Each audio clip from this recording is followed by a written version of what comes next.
melayani rakyat lebih dahulu daripada menerima tamu. Anda para pejabat, para penguasa, baik menerima tamu, tapi jangan habiskan hari-hari Anda menerima tamu-tamu yang menurut Anda itu orang besar. Mungkin kepala negara, mungkin pengusaha. Tidak ada kemuliaan seorang pemimpin selain daripada menemui rakyatnya sendiri. Mengurai rahasia Al-Quran melalui makna dan mabna.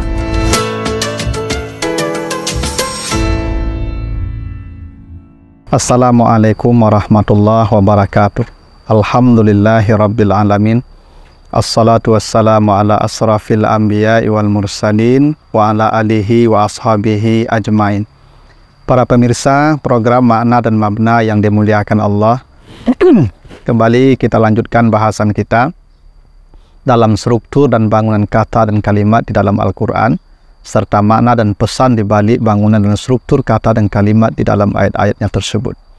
Kali ini kita akan bahas surat Yusuf, ya, surat Yusuf ayat 59. A'udzubillahi minasyaitonirrajim. Walamma jahazahum bijahazihim qala u'tuni bi akhin lakum min abikum ala tarawna anni ufil kaila wa ana khairul munzilin. Ketika Yusuf menyiapkan kebutuhan-kebutuhan mereka, lalu Yusuf berkata, bawalah besok saudara kalian yang seayah. Bukankah kalian lihat bahwa sesungguhnya aku orang-orang yang menyempurnakan takaran, dan saya adalah sebaik-baik orang yang menerima tamu. Itu artinya surat Yusuf ayat 59.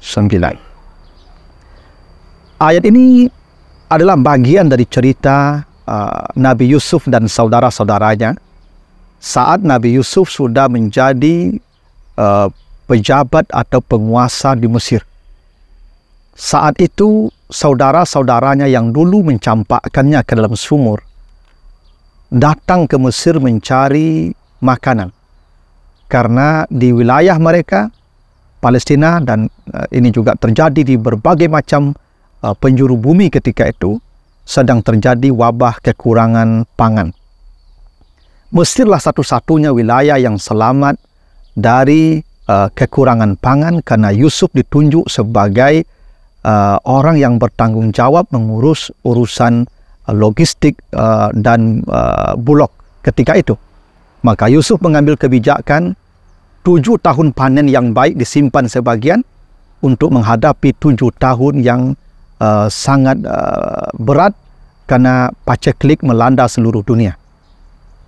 Di saat saudaranya datang, yang saudaranya ini telah lupa saat membuang Yusuf dulu karena memang Yusuf masih kecil dan sekarang dia sudah menjadi penguasa. Maka Yusuf memberikan makanan sembako yang banyak kepada saudaranya. Sebelum saudaranya berangkat, dia berpesan, besok bawalah saudara kalian yang seayah, maksudnya Benyamin yang merupakan saudara kandung Yusuf sendiri. Ada beberapa hal menarik kalau kita perhatikan redaksi ayat ini. Pertama, walamma jahazahu bijihazihim. Ketika Nabi Yusuf membagikan, menyiapkan perbekalan untuk mereka.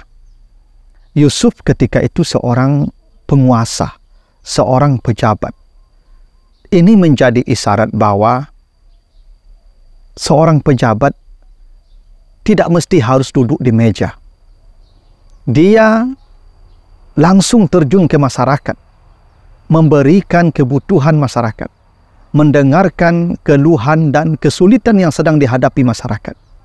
Bahkan kalau perlu dia sendiri yang memang membagi-bagikan kebutuhan untuk masyarakatnya.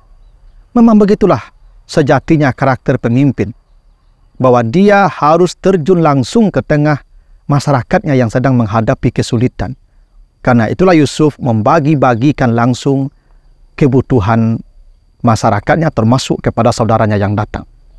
Itu kenapa jahazah, dia sendiri yang menyiapkan dengan tangannya. Lalu Yusuf berkata, ala tarauni, ya, tidakkah engkau lihat, ani ufil kaila, saya orang-orang yang menyempurnakan takaran, janji, pelayanan. Kata tarauna memberi isyarat bahwa seorang pemimpin itu kebijakannya harus realistis, harus real. Seorang pejabat tidak boleh mengumbar janji-janji kosong kepada rakyatnya. Rakyatnya harus melihat dengan nyata kerjanya. Hasilnya benar-benar nyata dirasakan oleh rakyatnya. Katalah Yusuf berkata, ala tarauna, tidakkah engkau lihat? Ini menunjukkan bahwa seorang pemimpin tidak baik hanya menyampaikan janji-janji saat kampanye, tetapi dia harus merealisasikan semua janjinya itu. Dan itulah maksud ala tarauna. Semua rakyat, masyarakat harus melihat realitas, kinerja, hasilnya dirasakan oleh masyarakat. Ala tarauna.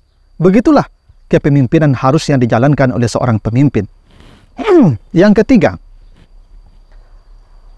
Nabi Yusuf berkata, Ani ufil kaila, saya orang yang menyempurnakan takaran.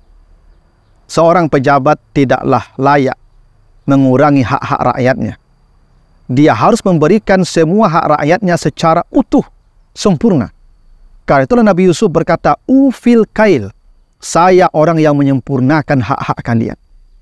Seorang pemimpin tidak boleh mengurangi hak rakyat, apalagi di saat paceklik. Ada pejabat, ada pemimpin yang berani memotong bantuan sosial untuk masyarakatnya yang sedang kelaparan. Alangkah zalimnya pemimpin yang seperti itu. Yusuf berkata, Ani ufil kaila, sungguh saya orang-orang yang menyempurnakan hak-hak kalian. Begitulah sikap seorang pemimpin terhadap rakyatnya, terutama apalagi di masa sulit. Lalu Nabi Yusuf berkata, wa ana khairul munzilin, saya orang-orang yang paling baik dalam melayani tamu. Coba perhatikan susunannya. Ufil kaila, menyempurnakan hak-hak rakyat, itu didahulukan daripada khairul munzilin, sebaik-baik orang yang menerima tamu. Kenapa didahulukan menyempurnakan pembagian rakyat, hak rakyat daripada menerima tamu? Seorang pejabat, seorang pemimpin, biasalah mereka menerima tamu, karena banyak tamu yang datang menemui mereka. Tetapi menerima tamu tidak lebih mulia bagi seorang pejabat daripada melayani rakyatnya yang sedang kesusahan. Menerima tamu, walaupun tamu ini tamu dari negara luar, tidak lebih terhormat, tidak lebih tinggi nilainya daripada seorang pemimpin yang melayani, yang sibuk melayani hak-hak rakyatnya. Itu kenapa ufil kaila didahulukan letaknya dari khairul munzilin. Melayani rakyat lebih dahulu daripada menerima tamu. Anda para pejabat, para penguasa, baik menerima tamu, tapi jangan habiskan hari-hari Anda menerima tamu-tamu yang menurut Anda itu orang besar. Mungkin kepala negara, mungkin pengusaha. Tidak ada kemuliaan seorang pemimpin selain daripada menemui rakyatnya sendiri. Itu kenapa ufil kaila, menemui rakyat, didahulukan daripada khairul munzilin, sebaik-baik orang yang menerima tamu. Dan ketika Nabi Yusuf berkata, saya orang yang menyempurnakan hak-hak kalian, itu digunakan taukid anni.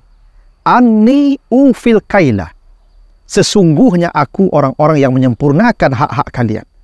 Tapi ketika menerima tamu, sebaik-baik orang yang menerima tamu, Nabi Yusuf tidak pakai taukid. Nabi Yusuf tidak berkata, wa anni khairul munzilin, sungguh aku orang yang paling baik dalam menerima tamu. Tidak. Melayani rakyat pakai taukid, anni ufil kaila. Menerima tamu tanpa taukid, khairul munzilin. Ana khairul munzilin. Kenapa? Taukid itu menunjukkan makna stressing, penting, ahamiyah, serius. Artinya apa? Anda para pejabat harusnya lebih serius dalam urusan rakyat Anda, apalagi di saat mereka susah, daripada Anda menerima tamu-tamu. Mengurus rakyat harus lebih diutamakan daripada mengurus tamu-tamu yang datang. Mengurus tamu kewajiban, tapi mengurus rakyat jauh lebih wajib, lebih utama daripada menerima tamu. Itulah kenapa ketika mengurus rakyat pakai taukid wa anni ufil kaila. Tapi ketika menerima tamu, taukidnya dihilangkan. Wa ana khairul munzilin. Artinya mengurus rakyat, mengurus kebutuhan rakyat jauh lebih penting, jauh lebih bernilai daripada menerima tamu-tamu yang walaupun itu tamu penting menurut Anda. Ingat, para pejabat, rakyat Anda nomor satu. Karena Anda dipilih oleh rakyat dan Anda berjanji kepada mereka. Dan mereka menyerahkan kepercayaan kepada Anda. Itulah kenapa Nabi Yusuf mendahulukan hak rakyatnya daripada kesibukannya dengan tamu-tamunya. Begitulah pesan yang hendak disampaikan Allah di surat Yusuf ayat 59. Mudah-mudahan ada manfaatnya. Lebih kurang mohon maaf. Wassalamualaikum warahmatullahi wabarakatuh.